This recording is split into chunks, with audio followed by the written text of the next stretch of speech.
Warahmatullahi wabarakatuh. Waalaikumsalam warahmatullahi wabarakatuh. Bismillahirrahmanirrahim. Alhamdulillahi rabbil alamin. Wassalatu wassalamu ala ashrafil anbiya'i wal mursalin, imamil muttaqin, sayyidil ghurril muhajjalin, sayyidina wa maulana Muhammadin wa ala alihi wa ashabihil mujahidin at-tahirin limin rahimakumullah. Kejadian dan keberadaan kita dalam kehidupan di dunia ini merupakan kejadian dan keberadaan yang terima jadi atau terima beres. Artinya tidak seorang pun di antara kita yang dahulunya pernah mesen untuk punya potongan seperti yang sekarang ini, punya warna kulit seperti yang sekarang ini, punya bahasa seperti yang sekarang ini. Seluruhnya kita terima jadi. Oleh karena kita terima jadi, maka Allah tidak menilai manusia dari rupa dan potongannya, tidak juga dari harta bendanya. Bersabda Nabi kita, "Innallaha la yanzuru ila suwarikum wa amwalikum, walakin yanzuru ila qulubikum wa a'malikum." Sesungguhnya Allah Subhanahu wa ta'ala tidak melihat potonganmu, tidak melihat harta bendamu, tetapi yang dilihat dan dinilai oleh Allah Subhanahu wa ta'ala tidak lain adalah hati dan amal perbuatanmu. Kenapa rupa paras yang cantik tidak dijadikan penilaian utama oleh agama? Pertama, karena yang namanya cantik adalah relatif, tergantung siapa yang memandang. Yang menurut saya cantik, menurut saudara belum tentu cantik. Dan yang menurut saudara cantik, menurut saya mungkin jelek, enggak ketulungan. Oleh karenanya, di kalangan para ahli cinta ada perbedaan pendapat. Sebenarnya cantik yang bikin orang jatuh cinta, atau cinta yang menyebabkan orang jadi cantik. Dua-duanya bisa saja terjadi. Mungkin karena cantik orang lalu jatuh cinta, mungkin sudah kadong cinta biar gempor cantik juga. Tapi yang jelas cantik adalah relatif. Yang kedua, cantik itu temporer, berubah oleh pergeseran masa dan pertukaran waktu. Tidak ada orang makin ke ujung makin cantik. Sekarang dia sedang sweet 17-an, umur 17-an, of course cantik bukan alam kepala. Seluruh yang ada dalam dirinya menjadi syair di kalangan para remaja. Rambutnya katanya ikal berderai, pipinya bakpao dilayang, lalu janggutnya katanya macam lebah bergantung, alisnya macam semut beriring. Kalau dia senyum orang pada lemes. Itu sekarang 2, 3, 10, 40 tahun yang akan datang, kalau dia senyum mungkin orang lari semua. Cantik itu temporer. Dan yang ketiga, di atas langit masih ada langit lagi. Di atas yang kita anggap cantik, rupanya masih ada yang lebih cantik lagi. Oleh karena itu, penilaian inti dari agama bukan soal potongan, bukan soal harta benda, tapi hati dan amal perbuatan. Alangkah lebih idealnya lagi kalau hati yang baik dan perbuatan yang baik berada pada rupa yang elok juga. Inilah yang dinamakan kecantikan zahir dan batin. Dan ini yang dimiliki oleh Nabi Allah Yusuf alaihi salam yang akan kita bicarakan pada pertemuan kita kali ini. Pantas kalau pada saat kita berdiri di muka cermin, disunahkan kita membaca doa seperti yang diajarkan Nabi, Allahumma kama hassanta khalqi fahassin khuluqi. Ya Allah, sebagaimana telah engkau baguskan rupaku, baguskan juga kiranya akhlak dan budi pekertiku. Supaya kecantikan zahir diiringi dengan kecantikan batin. So apa gunanya zahir yang cantik kalau batinnya berbahaya? Itu yang orang bilang, apa guna katanya berkain batik kalau tidak dengan kebaya? Apa guna berparas cantik kalau melulu bawa bahaya? Saudara-saudara yang saya hormati, Nabi Yusuf alaihi salam diberikan oleh Allah ketampanan zahir dan batin. Artinya, zahirnya beliau memang tampan, batinnya pun memang beliau adalah baik. Dan inilah kebaikan yang berlipat ganda. Kadang-kadang ada orang yang tampangnya sederhana saja, tapi batinnya baik. Itu lebih baik ketimbang yang zahir dan penampilannya baik, tapi batinnya rusak. Maka kebaikan yang dianugerahkan Allah dalam kehidupan ini, sesungguhnya bukan untuk to show only. Bukan cuma untuk sekedar dipamerkan, jadi kebanggaan. Macam kontes ratu-ratuan yang manfaatnya hampir tidak ada. Kecantikan untuk disyukuri, kecantikan untuk digunakan kepada hal-hal yang bermanfaat sesuai dengan perintah dari yang memberikan kecantikan itu. Saudara-saudara yang saya hormati, Nabi Yusuf alaihi salam seorang nabi yang oleh Allah diberikan kecantikan zahir dan juga kecantikan batin. Beliau adalah putra dari Nabi Yakub, dari Nabi Ishak, dan dari Nabi Ibrahim alaihi salam. Artinya, ayah beliau bernama Nabi Yakub, kakeknya adalah Nabi Ishak, dan datuknya adalah Nabi Ibrahim alaihi salam. Ia bersaudara sebanyak 11 orang. Dari orang saudaranya ini hanya satu yang seibu sebapak, yaitu Benyamin. Sedangkan yang lain adalah saudara dari lain ibu. Nah, sejak kecil Nabi Yusuf ini sudah memperlihatkan tanda-tanda bahwa di kelak kemudian hari dia akan tumbuh menjadi seorang besar. Sebab itu wajar kalau ayahnya memberikan perlakuan yang agak istimewa kepada Nabi Yusuf. Dan ini tentu memancing sifat iri dari saudara-saudaranya yang lain. Apalagi pada satu malam Nabi Yusuf di kala remaja itu pernah mimpi. Mimpi ini beliau ceritakan kepada ayahnya. Kata beliau, "Ya abati, inni ra'aitu ahada asyara kawkaba wasyamsa wal qamara ra'aituhum li sajidin." Jadi satu hari Nabi Yusuf cerita kepada ayahnya, "Ayah, saya mimpi." Mimpi apa Yusuf? "Saya melihat dalam tidur saya ada 11 bintang, lalu matahari dan bulan. Saya lihat seluruhnya sujud kepada saya." Ayahnya mendengar mimpi ini, mengerti takwil. Lalu pesan kepada Nabi Yusuf, "Yusuf, mimpi ini jangan kau ceritakan kepada saudara-saudaramu. Mereka sudah punya pandangan yang tidak baik kepada dirimu. Kalau ini kau ceritakan, mungkin akan membahayakan bagi dirimu." Sebab rupanya saudara-saudaranya yang lain ini iri hati kepada Nabi Yusuf yang memiliki keistimewaan dan mendapat perhatian istimewa juga dari orang tuanya. Saudara, kita tahu ini sesuatu yang wajar dalam kehidupan. Pepatah bilang, likulli zi ni'matin mahsudun. Tiap kali kita mendapat suatu nikmat, bakal ada orang yang hasud, iri hati, dengki. Itu watak kehidupan.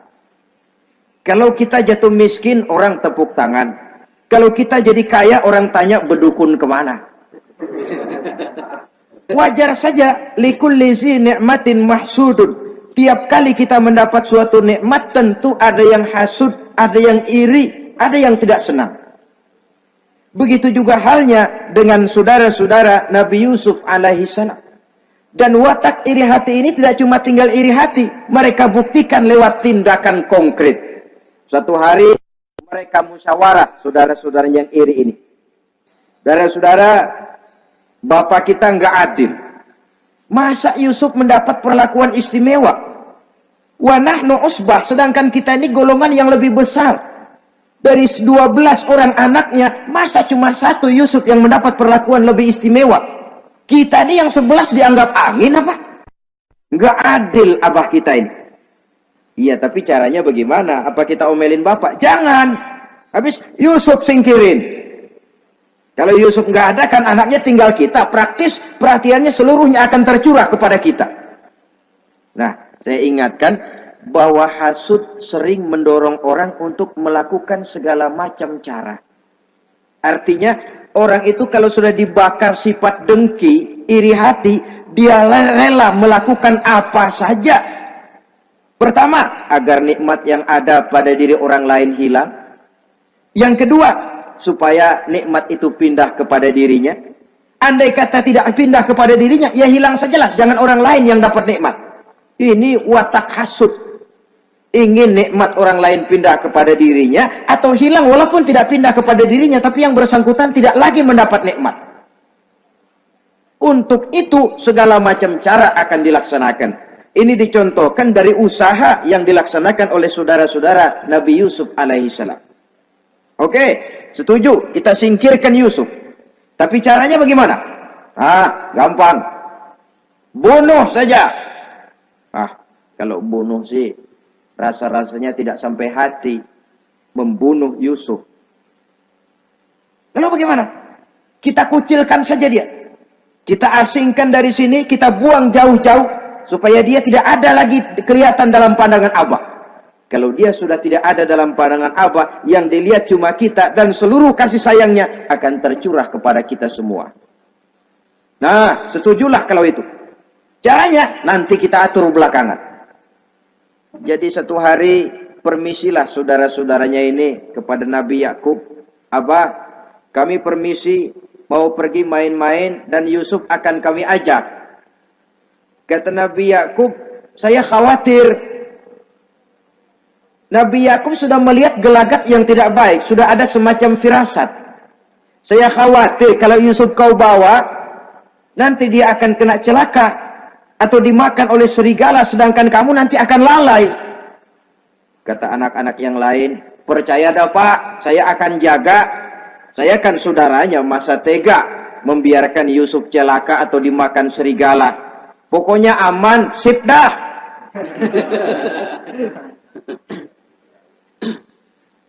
Akhirnya Nabi Yakub mengizinkan. Pergilah 12 bersaudara ini pergi bermain-main. Mula-mula berkejar-kejaran, Yusuf ikut main kejar-kejaran. Lantas buka baju, Yusuf ikut buka baju. Sampai ketika tiba di tepian sebuah sumur tua, rencana yang sudah disepakati itu dilaksanakan. Nabi Yusuf diangkat beramai-ramai, digotong, lalu dimasukkan, diceburkan ke dalam sumur mati itu.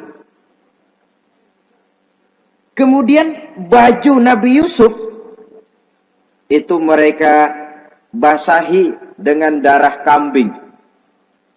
Setelah itu mereka pun pulang menemui Nabi Yakub alaihi salam dengan rasa sedih yang dibikin-bikin. Ini penyakit hasud. Jadi kalau orang hasud kepada kita, begitu kita mendapat kesulitan, dia datang dengan air mata buaya. Belagak sedih, belagak ikut berduka cita, padahal sih hatinya sorak. Padahal batinnya girang, bukan main. Pak, saya ikut berduka cita, Pak, saya ikut sedih. Padahal hatinya biar mampus loh. Ini yang dilakukan oleh saudara-saudara Nabi Yusuf. Mereka datang dengan air mata berurai, nangis, Abah. Ketika kami sedang main-main, Abah, kami lupa, kami tinggalkan Yusuf sendirian. Ketika kami balik, kami cuma mendapati bajunya sudah berlumur darah. Barangkali saudara kami Yusuf dimakan oleh serigala. Nabi Yakub tercenung. Ternyata firasatnya adalah benar. Baju Nabi Yusuf itu yang berlumur darah kambing, buatan saudara-saudaranya yang hasud tadi, diciumi dan dipeluk oleh Nabi Yakub. Kepedihan seorang ayah yang ditinggalkan oleh anak tercintanya. Saudara, adapun Nabi Yusuf alaihi salam tercebur di sumur mati itu. Sampai pada satu hari ada khalifah, ada kafilah niaga dari negeri Madian hendak menuju ke negeri Mesir, lewat di tempat itu. Ketika salah seorang mereka bernama Malik bin Dho'ar hendak mengambil air, timba diturunkan ke dalam sumur. Begitu diangkat, ini air kok berat amat. Makin diangkat, makin berat, sampai di atas bukan air, orang isinya. Ada orang di ember. Dia lihat rupanya sangat tampan, elok, cantik. Ini barangkali anak bangsawan ini. Parasnya begini cantik, begini tampan. Ini kalau dijual di Mesir nanti tentu harganya mahal nih. Order nih. Objek. Maka dibawalah Yusuf ini ke negeri Mesir. Setibanya di sana, diperjualbelikan sebagai budak belian. Nah, nasib baik, rupanya Yusuf ini ketika terjadi pelelangan, dibeli oleh seorang pembesar istana, seorang menteri yang bernama Kitfir.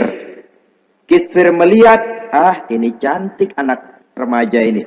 Tampangnya elok, parasnya indah, kelihatannya budi pekertinya pun halus. Kita ambil saja ini, kata Kitfir kepada istrinya Zulaikha. Kita angkat dia jadi anak, siapa tahu nanti dia memberikan manfaat yang besar bagi kita. Baiklah, baiklah. Dan sejak saat itu, Yusuf dipelihara di rumah Kitfir dalam istana yang tinggal bersama istrinya Zulaikha. Menurut satu riwayat, 10 tahun lamanya Nabi Yusuf tinggal di tempat Kitfir. Dan selama 10 tahun itu, tentu terjadi perkembangan, baik jasmaninya maupun rohaninya. Dari anak-anak, ia berubah menjadi remaja, lalu meningkat ke arah dewasa. Makin matang kedewasaannya, makin tampan dan elok parasnya. Makin cantik budi pekertinya, ditempa oleh watak kenabian yang disiapkan oleh Allah Subhanahu wa Ta'ala. Sehingga tidak heran, ketampanan Nabi Yusuf ini lalu jadi buah bibir di kalangan istana. Tidak cuma anak perempuan bangsawan, tidak cuma istri para penguasa, sampai kepada kelompok orang awam selalu berandai-andai. Kalau saja, andai kata umpama saya bisa berdampingan dengan Yusuf, kalau saja. Kata-kata kalau saja ini keluar dari perempuan-perempuan yang melihat Yusuf alaihissalam. Dan yang unik, kecantikan Nabi Yusuf itu, kalau dia berdampingan dengan orang yang jelek, si jelek ini ikut sedikit cantik. Biasanya kan kalau ada orang ganteng, duduk berdampingan sama orang jelek, ganteng makin kelihatan kegantengannya, yang jelek makin demek. Itu biasanya. Tapi kecantikan Nabi Yusuf ini tidak mengangkat orang lain. Nah, rupanya yang tertarik kepada ketampanan Nabi Yusuf ini tidak cuma perempuan-perempuan lain, juga termasuk Siti Zulaikha, istri daripada Kitfir, yang merupakan ibu angkatnya. Kalau pada mulanya Zulaikha merawat Nabi Yusuf sejak kecil dengan harapan nanti akan membawa manfaat. Setelah dilihatnya makin lama makin tampan, makin lama makin cantik, makin lama makin rupawan. Berubah rupanya rasa kasih sayang seorang ibu menjadi kasih sayang seorang perempuan kepada laki-laki. Dia merindukan saat-saat di mana dia bisa mencurahkan rasa hatinya itu kepada Nabi Yusuf alaihi salam. Hampir-hampir nyaris Zulaikha ini, kalau istilah anak muda barangkali, siang jadi kenangan, malam jadi impian. Kemanapun dia pergi, bayangan Yusuf juga yang selalu menggodanya. Selalu ditunggunya saat-saat yang mungkin untuk dia bisa menyampaikan hasrat hatinya kepada Nabi Yusuf alaihi salam. Dan saat itu pun datang. Satu hari Kitfir harus menghadiri persidangan negara. Rumah besarnya lenggang, para pembantu kebetulan tidak seorang pun ada di dalam. Inilah saat yang ditunggu-tunggu oleh Zulaikha. Keluarlah ia dari kamarnya dengan pakaian yang tipis sewarna dengan warna kulitnya, sehingga pakaian dalamnya nyaris tembus. Dengan langkah yang diatur sedemikian rupa, memancing rangsangan, ia datang menghampiri Yusuf alaihi salam. Lalu dengan suara lemas memelas, ia pun memanggil, Yusuf, Ada apa tuanku? Sini yang. Kalau bahasa kita.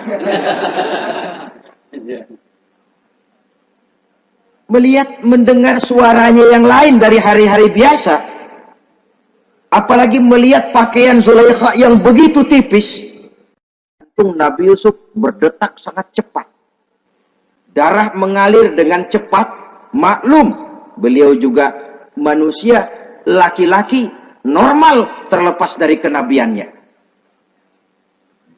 Jantungnya dak-dik-duk. Kemari Yusuf, sini. Ada apa tuanku? Sudah lama Yusuf. Lama apa tuanku? Saya memendam rindu kepadamu Yusuf. Siang malam engkau juga yang jadi tumpuan harapan saya. Kemanapun saya pergi seakan wajahmu juga yang saya lihat Yusuf. Tidur saya jadi tak nyenyak. Makan saya tak pernah membawa kekenyangan Yusuf. Tidur yang biasanya mendatangkan semangat seolah semuanya pergi meninggalkan saya Yusuf. Hembusan sepoi pagi mengusap bunga merekah dalam taman yang biasanya membawa keindahan, semuanya telah berganti dengan keindahan wajahmu Yusuf. Sinilah sebentar, penuhi hasrat hati saya. Saya segan tuanku. Segan kenapa Yusuf? Saya tidak mau mengkhianati tuan saya yang telah berbuat baik kepada saya. Apakah saya juga tidak pernah berbuat baik kepadamu? Benar, Tuhan juga berbuat baik kepada saya. Tapi pantang saya mengkhianati majikan saya. Yusuf, sekarang kesempatan yang baik. Kitfir, suami saya, sedang menghadiri persidangan penting di negara, di istana, dan rasanya akan lama dia baru kembali. Sementara para pembantu kita tidak ada di sini.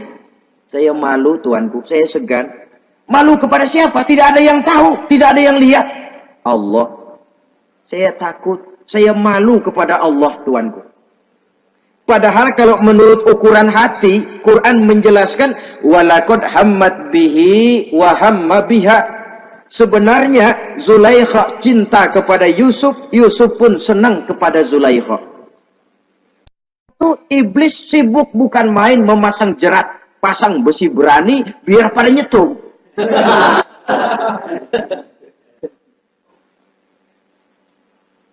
Zulaikha senang Yusuf. Yusuf sebenarnya pun secara manusiawi menyenangi Zulaikha. Walaula an ra'a burhana rabbih. Tapi Yusuf ketika itu melihat larangan Allah, peringatan Allah. Seolah-olah dia lihat Allah mengatakan, Yusuf, ini letter S. Dilarang parkir di sini. Menurut satu riwayat, Nabi Yusuf melihat ayahnya, Nabi Yakub, melambai-lambaikan tangan menyetop. Seolah-olah melarang dia meneruskan langkahnya. Riwayat lain menjelaskan, seolah-olah Nabi Yusuf dibisiki oleh malaikat Jibril. Yusuf, kalau kamu kalah sekarang, kamu sama saja gajah kemasukan semut di kupingnya terus mati. Tapi kalau kamu menang, kamu adalah gajah yang tidak terkalahkan. Ada semut mati oleh, ada gajah mati oleh semut. Alangkah memalukan. Binatang yang begitu besar jatuh hanya oleh binatang yang begitu kecil. Artinya apa? Kau akan jadi orang besar Yusuf.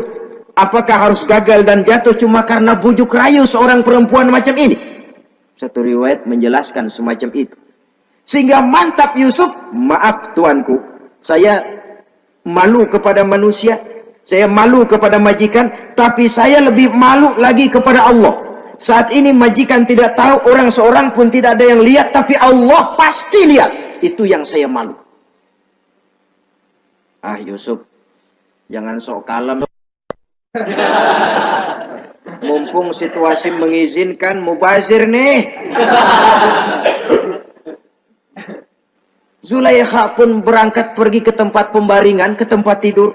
Lalu dengan pose yang merangsang, aduhai, melambai-lambaikan tangannya, hai talak, Yusuf sini, Yusuf kemari.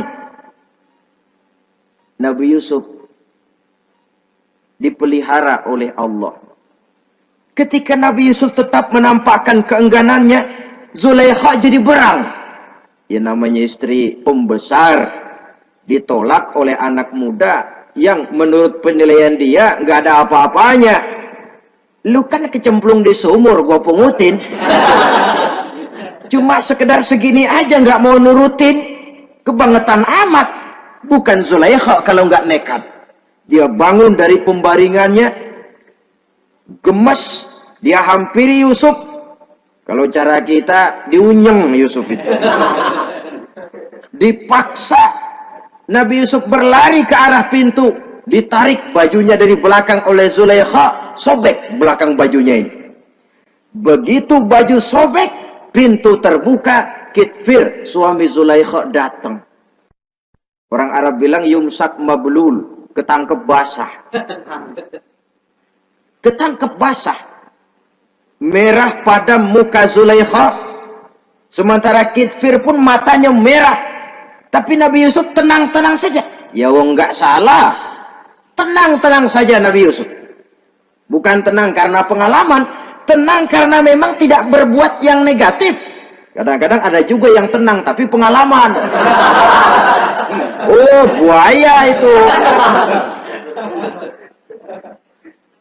Kita ketahuan kepentok, ketangkep hansip, anteng aja. Itu bukan nggak salah, badak.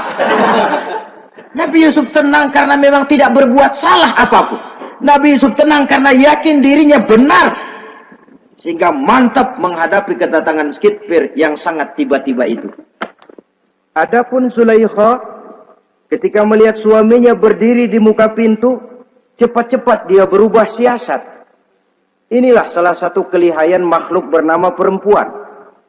Dia pandai bersalin rupa, dia pandai bermain minyak di atas air. Melihat suaminya datang, roman mukanya pun menjadi sedih, air mata berurai membasahi pipi. Papa, katanya. Apa balasan bagi orang yang mau menistakan istri papa? Maksudmu apa, Zulaikha? Yusuf gile. Dia mencari kesempatan dalam kesempitan. Dia mau menodai kehormatan saya. Dia hendak memperkosa saya. Kata Nabi Yusuf, bukan saya, Tuan. Saya enggak. Yang benar Yusuf, enggak. Zulaikha yang memaksa saya. Betul Zulaikha, tidak. Yusuf yang memaksa saya. Sampai akhirnya salah seorang dari isi rumah itu memberikan jalan keluar. Tuan Kitfir, begini saja. Sulit memang untuk dilacak kebenarannya. Cuma periksa saja baju Yusuf. Kalau bajunya sobek di belakang, Yusuf benar. Zulaikha salah. Kalau baju Yusuf sobeknya di depan, Zulaikha yang benar, Yusuf yang salah. Nah, apa artinya itu? Kalau bajunya sobek di belakang kan artinya Yusuf kabur, ditarik dari belakang. Tapi kalau bajunya sobek di depan, itu artinya Zulaikha nyakar-nyakarin baju Yusuf dari depan. Lihat saja, pokoknya kalau bajunya sobek di belakang, Yusuf benar, Zulaikha salah. Kalau baju Yusuf sobek di depan, Yusuf salah, Zulaikha benar. Ketika diperiksa, dicek bajunya, betul sobek di belakang. Artinya, Yusuf benar, Zulaikha yang salah. Kata Kitfir, Zulaikha, jelas sudah bagaimana kejadian yang sebenarnya. Oleh karena itu, bertaubatlah kamu kepada Allah. Dan kau Yusuf, jangan ceritakan peristiwa aib ini kepada siapapun. Untuk menjaga nama baik kita bersama. Baik Tuan. Saudara-saudara kaum muslimin yang saya hormati. Tapi ya bagaimana? Serapi-rapinya menyimpan barang busuk, toh akhirnya tercium juga. Gosip ini akhirnya tersiar di mana-mana, terutama di kalangan para pembesar. Sehingga kalau kumpul para istri pejabat, Zulaikha jadi bahan gunjingan. Kan main bini menteri demen sama budaknya. Nggak salah apa tuh? Jadi bahan ejekan. Ya sebab tentu ukuran mereka yang belum pernah ngelihat Yusuf, kalau duren ketemu duren dong. Masa duren ketemu ketimun ya bonyok. Artinya nggak seimbang. Masa istri bangsawan tergila-gila sama anak angkatnya, sama budak beliannya, nggak masuk rasio itu. Zulaikha dengar berita macam itu. Sampai dalam hatinya, pantas saja kamu ngenyek saya, kamu meremehkan saya, karena kamu belum pernah lihat potongan Yusuf bagaimana. Akhirnya, dalam hati Siti Zulaikha ini timbul semacam dendam. Suatu saat, gua kerjain loh. Caranya gimana? Satu hari, para istri bangsawan ini diundang ke tempat Siti Zulaikha. Duduk di satu ruangan luas. Setelah duduk dihidangkan makanan. Makanannya aneh. Cuma buah sama pisau. Ketika buah dan pisau sudah siap. Satu orang satu, satu orang satu, satu orang satu. Ketika mereka sedang mengupas itu. Zulaikha berkata kepada Nabi Yusuf. Yusuf, kau jalan. Dari sini ke sana. Melintas. Kayak peragawati gitu. Untuk apa Tuhan? Pokoknya jalan aja dah. Nabi Yusuf jalan. Sejak beliau melangkah ke ruangan itu, semua mata perempuan-perempuan bangsawan yang lagi ngupas buah, semuanya tertuju kepada Yusuf. Ada yang matanya emang buluk, makin buluk. Ada yang ngeliatin campur mulutnya menganga. Apa kata mereka? Falamma ra'ainahu akbarnahu wa qatta'na aydiyahunna wa qulna hasya lillah ma hadza bashar in hadza illa malakun karim. Falamma ra'ainahu, ketika perempuan-perempuan itu melihat Yusuf, akbarnahu, mereka agungkan Yusuf. Wa qulna hasya lillah, mereka bilang, ini sih bukan orang nih. Ini malaikat nih. Bukan orang. Nah, orang segini cakepnya. Artinya belum pernah mereka lihat paras yang secantik dan setampan itu. Akibatnya apa? Nggak berasa mau motong buah keiris tangan. Rata-rata perempuan yang ada di situ tangannya pada luka. Kenapa? Mau motong buah, mata kemana, mulut kemana, tangan kepotong. Melihat itu semua, Zulaikha puas. Nah, kamu baru ngelihat sekejap. Bagaimana saya yang siang malam ngelihat Yusuf? Bagaimana saya yang tiap saat hidup bersamanya? Bagaimana saya nggak merindukan dia? Ente yang baru pernah ngelihat sekelebatan udah motong tangan. Saya yang tiap hari sama-sama dia nggak celeng juga udah pantas. Saudara-saudara kaum muslimin yang saya hormati. Akhirnya untuk menjaga nama baik keseluruhannya, Nabi Yusuf pun mengalah. Karena berita ini sudah tersiar, Yusuf dipojokkan. Tidak cuma sekedar dipojokkan, beliau dimasukkan ke dalam penjara. Tapi apa kata beliau? Rabbi sijnu ahabbu ilayya mimma yad'unani ilaih. Ya Allah, kalau memang karena resiko penolakan saya terhadap ajakan Zulaikha menyebabkan saya harus masuk penjara, penjara lebih saya sukai, penjara lebih saya cintai ketimbang ikut kemauan Zulaikha. Saudara-saudara, kadang-kadang kita berpikir, kalau kesempatan itu datang kepada kita, mampukah kita menjatuhkan pilihan seperti pilihan Nabi Yusuf ini? Lebih baik penjara ketimbang mengikuti bujuk rayu perempuan untuk melakukan perbuatan yang menyeleweng ini. Ini yang dipilih oleh Nabi Yusuf, tegar. Kalau memang sebagai resikonya saya harus masuk penjara, penjara lebih saya cintai, penjara lebih saya suka daripada mengikuti bujukan Zulaikha. Teguh karena suatu prinsip. Bukankah dalam perjuangan menegakkan akidah, kadang kita mendapat piala, tapi tak jarang kita berhadapan dengan penjara. Kadang kita disanjung, kadang kita dicaci. Itu romantika perjalanan dari yang namanya perjuangan. Tapi pilihan harus ada.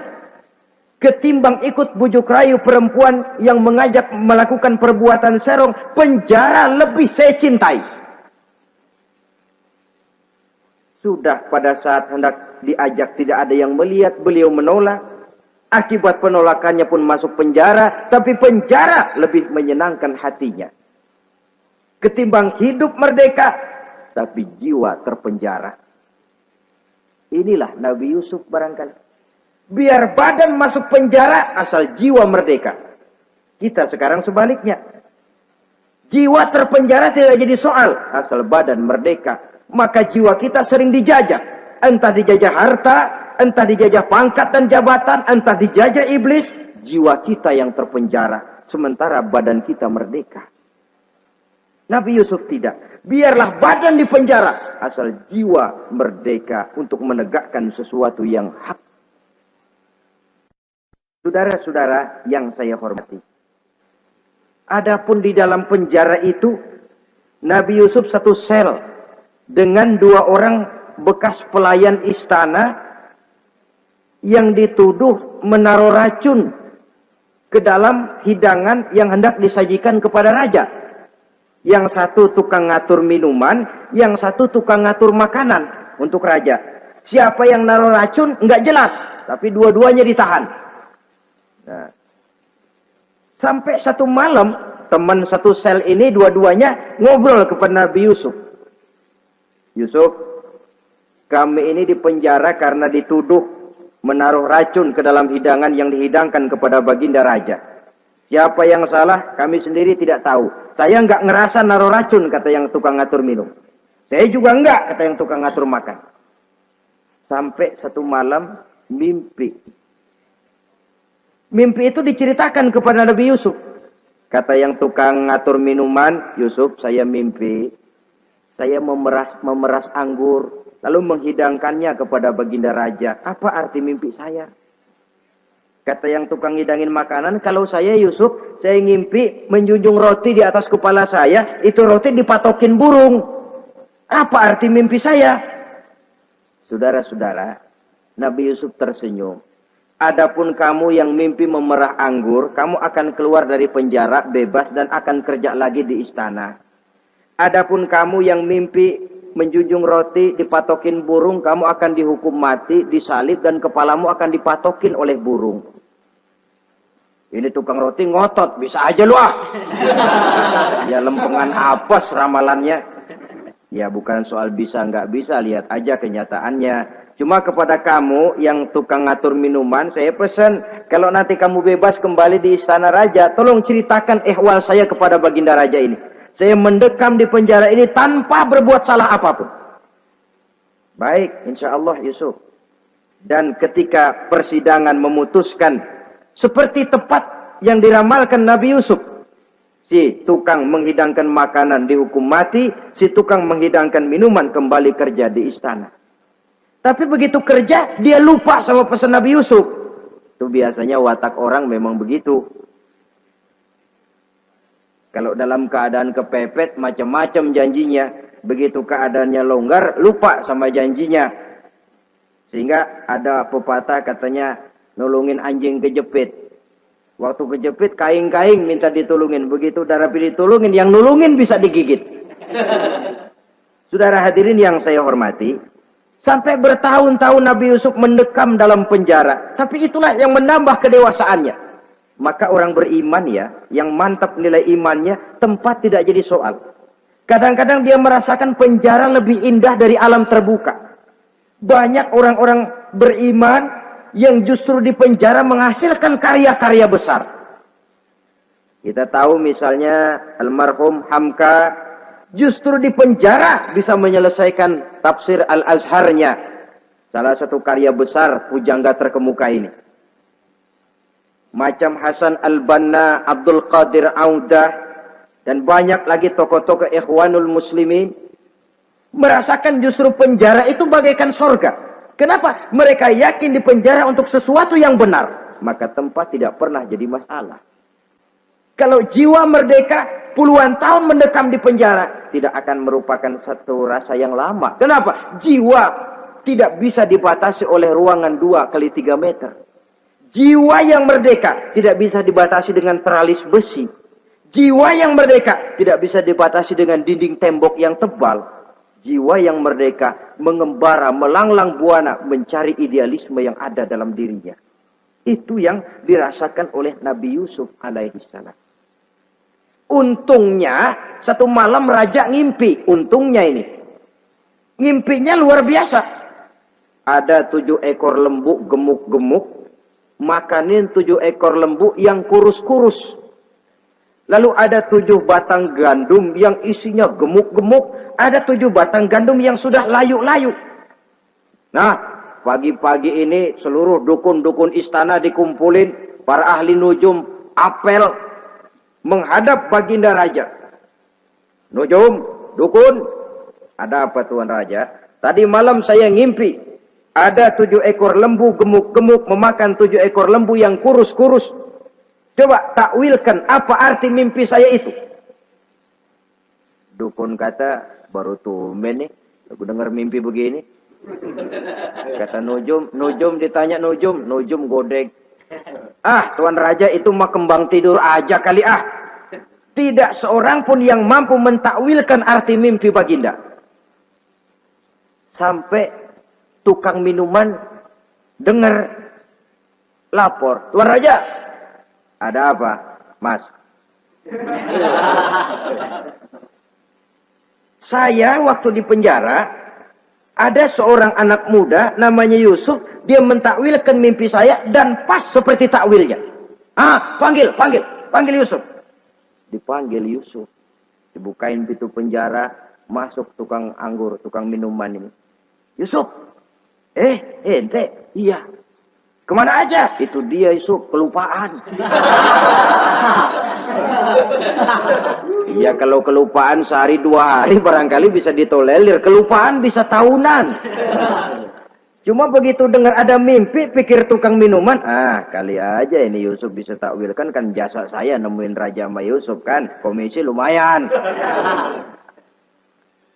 Begini Yusuf, baginda raja mimpi begini-begini. Barangkali kau bisa takwilkan, kau dipanggil menghadap Tuan Raja. Berangkatlah Yusuf menghadap Tuan Raja. Sesampainya di sana, mohon maaf Tuan Raja.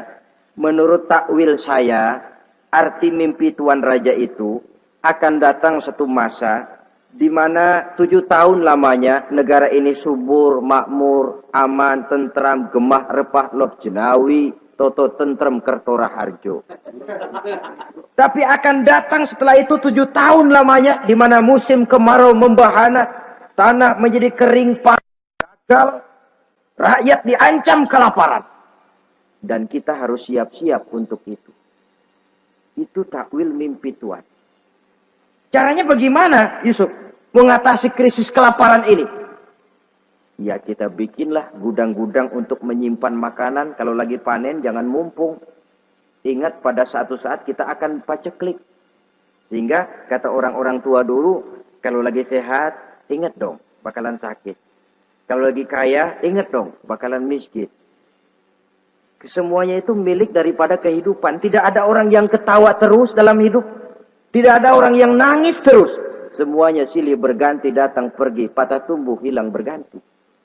Dunia hari ini bikin kita ketawa, besok dia buat kita menangis. Hari ini dibuatnya kita senyum, besok dibuatnya kita berbundak urai air mata. Hari ini dijadikannya kita kaya, besok dijadikannya kita kere. Pantas kalau orang bilang, wamal hayatud dunya, Allah mengatakan wamal hayatud dunya illa lahwun wala'ib. Hidup dunia ini cuma sandiwara. Tiap kita sekarang sedang memegang peranan. Ketika memegang peranan, ya jadi orang kaya peranan, jadi kiai peranan, jadi jenderal peranan.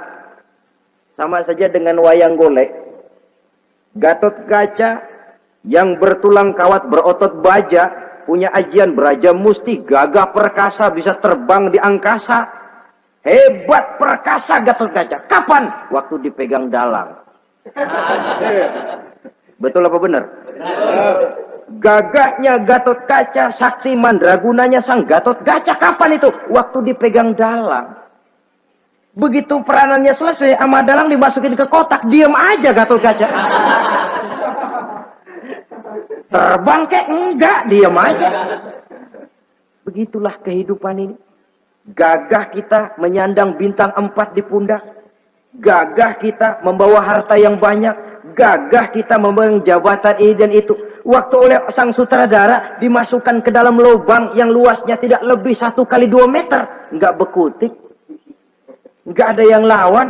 Jenderal yang berbintang 4 dilonjorin, dia yang lihat anteng aja. Habis peranan sudah sampai di situ. So, itu wajar. Kata Nabi Yusuf, kalau lagi panen, ingat pada suatu saat kita akan paceklik. Jangan giliran panen besar, di daerah-daerah kita lihat, sudah panen pesta pora. Bukan bersyukur kepada Allah, tapi kegembiraan itu diwujudkan dalam bentuk lain.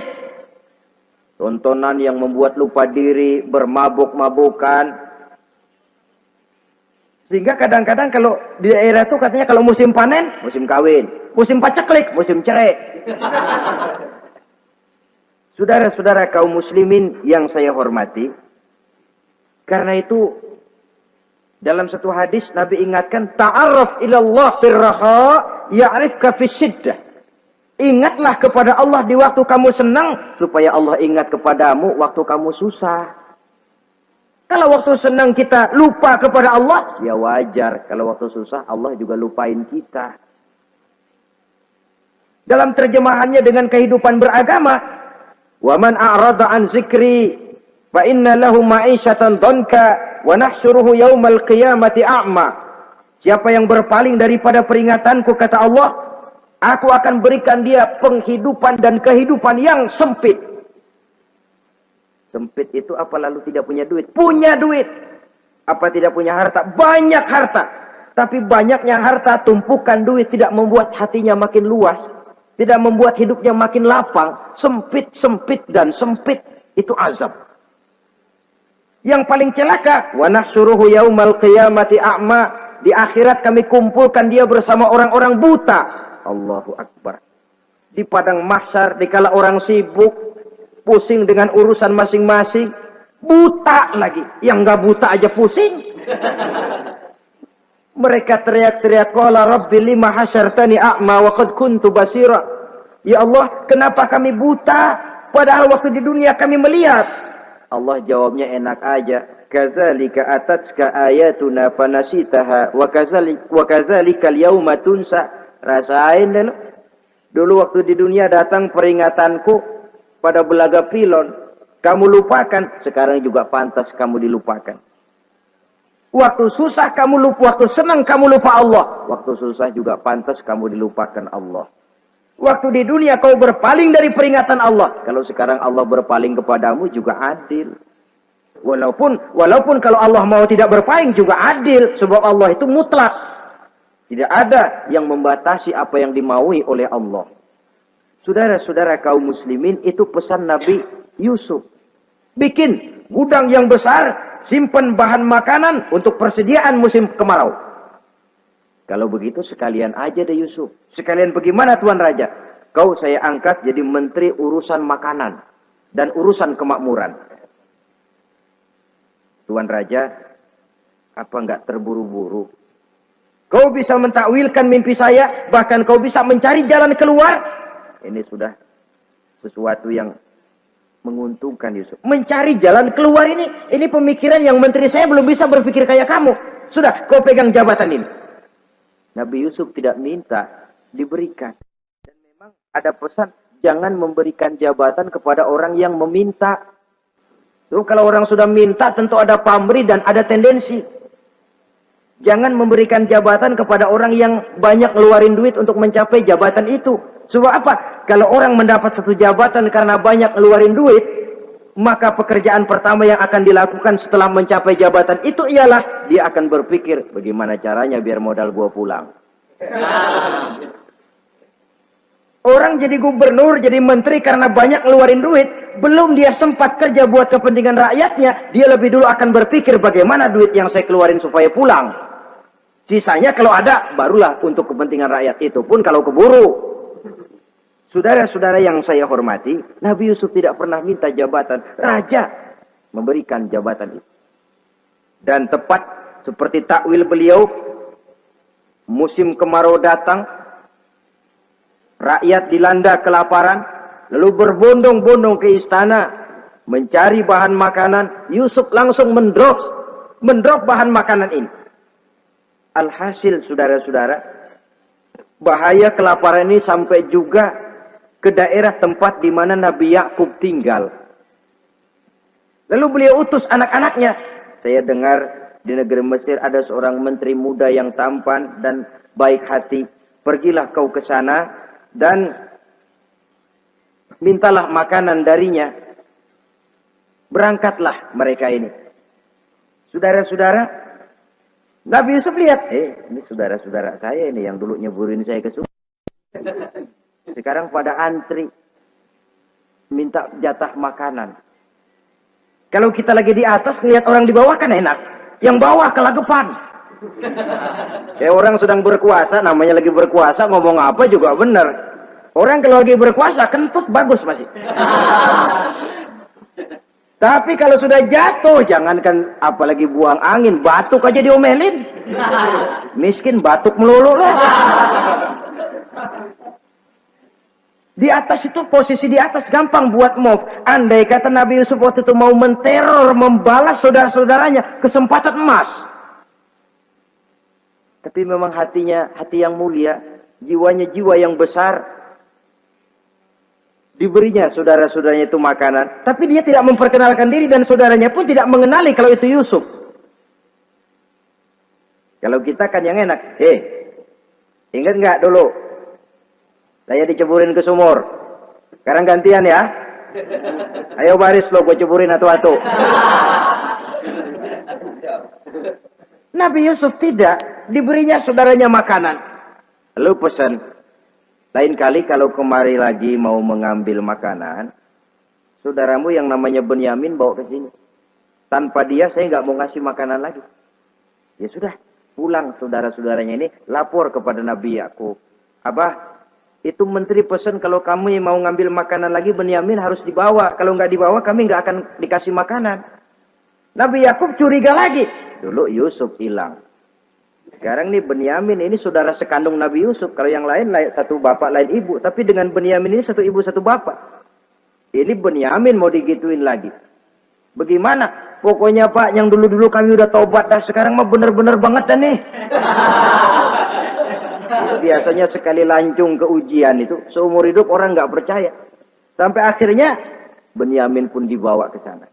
Saudara-saudara yang saya hormati, terjadilah pertemuan Yusuf dengan Benyamin. Dan akhirnya saudara-saudaranya ini dijelaskan siapa menteri itu sebenarnya. Diminta menjemput Nabi Yakub. Bertemulah Nabi Yusuf dengan ayahnya Nabi Yakub alaihissalam. Adapun Kitfir sudah lama meninggal. Zulaikha pun sudah menjadi janda. Namun dalam jandanya dia tetap merindukan Yusuf siang dan malam. Didambakannya kapan saat pertemuan akan terjadi. Sampai ketika satu hari didengarnya Yusuf akan meninjau satu daerah, dia sudah diri paling depan.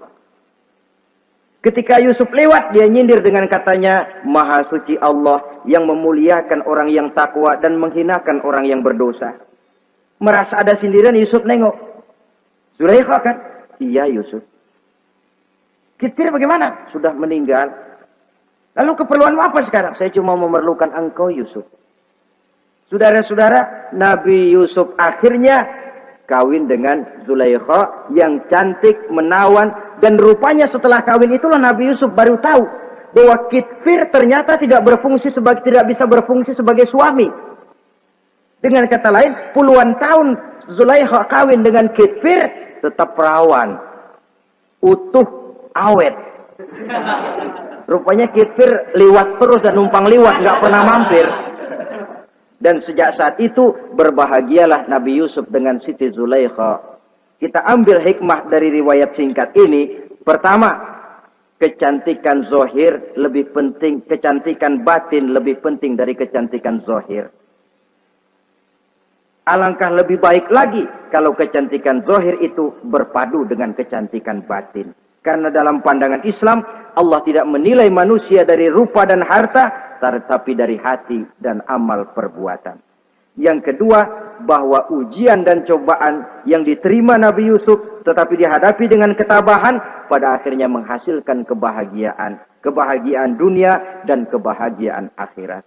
Inilah saja pertemuan yang singkat ini. Mudah-mudahan ada manfaatnya. Terima kasih atas segala perhatian. Mohon maaf atas segala kekurangan. Wassalamualaikum warahmatullahi wabarakatuh. Waalaikumsalam